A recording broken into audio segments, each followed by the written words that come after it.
I'm a real nerd. People say I'm a fool, but they never got the news that I'm a vile one. Oh yeah, I'm a vile one. You better turn it up, better keep the channel dialed, cause you're watching VileMike and his real wild child. Oh yeah, I'm a vile one. You better turn it up, better keep the channel dialed, cause you're watching VileMike and his real wild child.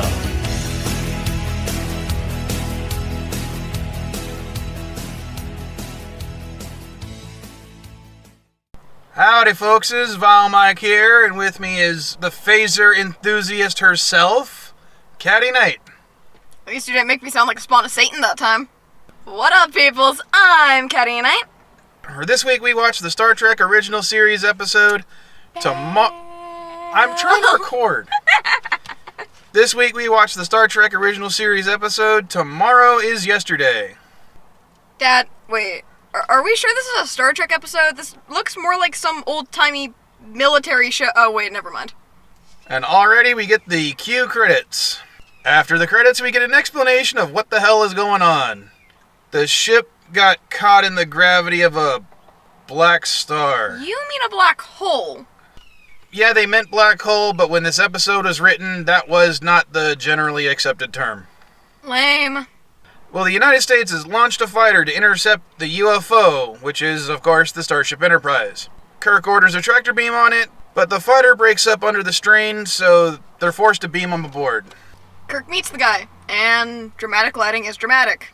Kirk tries to explain the situation to the pilot, but the pilot doesn't seem to understand too much. Spock expresses his concerns over the pilot to Kirk, because, once again, Spock is the only sane one on this goddamn ship. Kirk explains to the pilot that they can't send him back as it would damage the timeline, since he now has knowledge of the future. He doesn't take it well. I don't want to know about risks. I have a wife, 2 children. What about them? I have a feeling that this guy's gonna hijack the ship or something. But Kirk stops him using his, diplomatic skills. Spock informs him that they will have to somehow return the pilot because his son will be very important. A son that has not been born yet. So, sex saves the day. Moving to the conference room, they discuss the problem. They have to steal the evidence of the UFO encounter, such as the aircraft's camera film and the radar logs. Kirk and Sulu beam down in their standard uniforms, because time travel made them hold the idiot ball. They steal the files, and a guard. Then they go to steal the film, where Kirk gets captured. Yeah, he did kind of put up a fight.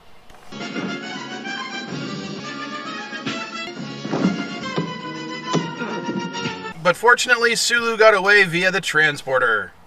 While being interrogated, Kirk is snarky as hell, and I love it. How did you get in? I popped in out of thin air. Is that a uniform of some kind? This little thing, something I slipped on. All right, Colonel, the truth is, I'm a little green man from Alpha Centauri, a beautiful place. You ought to see it. Don't try to be funny. I am going to lock you up for 200 years. That ought to be just about right.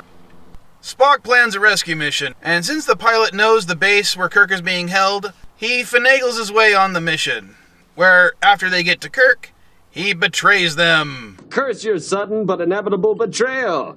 Cue commercial break.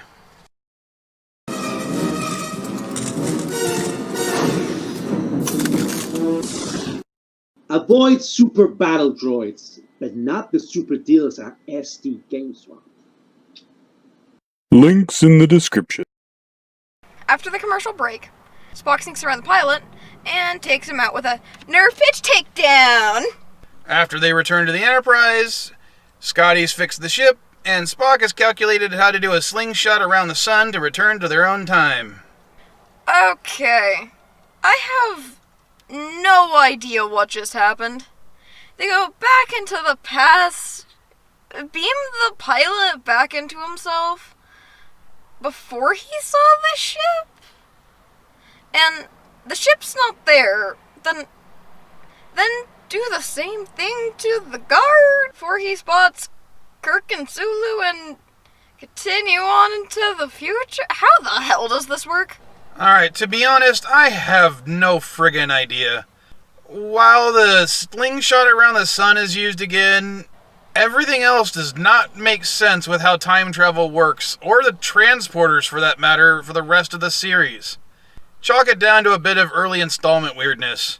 Maybe it's because it was originally supposed to follow the 4th episode, The Naked Time. Why did they beam down in their own uniforms? I mean, they make chicken soup for the guard. Could they not have made some imitation of the uniforms there? The answer is because quantum.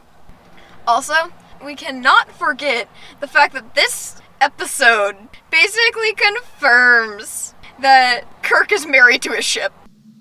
I wouldn't mind so much if only it didn't get so affectionate. Yeah, for those who don't remember this episode or have never seen it, there's a running gag through the whole episode about the computer being reprogrammed with a more realistic feminine persona. It also has an unfortunate tendency to giggle. This was done by a matriarchal planet of the Federation. Computed and recorded, dear. Computer, you will not address me in that manner. Yeah, it's just another case of Hollywood pushing the SJW agenda into Trek via time travel. Alright, anything else we need to bring up? Kirk and Enterprise sitting in a tree. Kissing. First comes love, second comes marriage, third comes a shuttle and a baby carriage. Alright,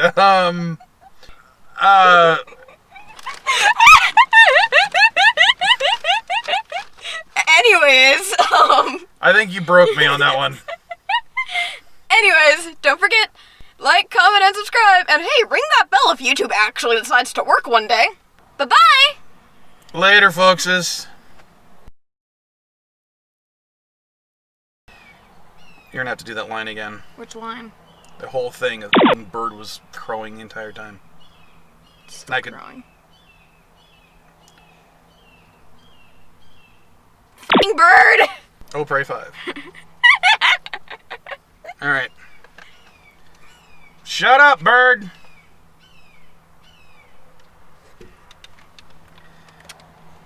Alright, go for it.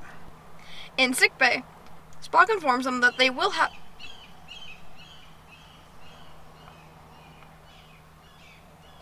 Fucking bird!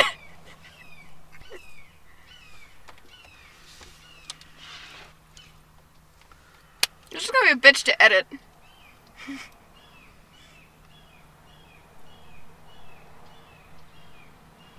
Just keeps going. After the commercial break, Smock. That's a new one. I feel like we need just at the end of an episode all the different ways we've mispronounced names.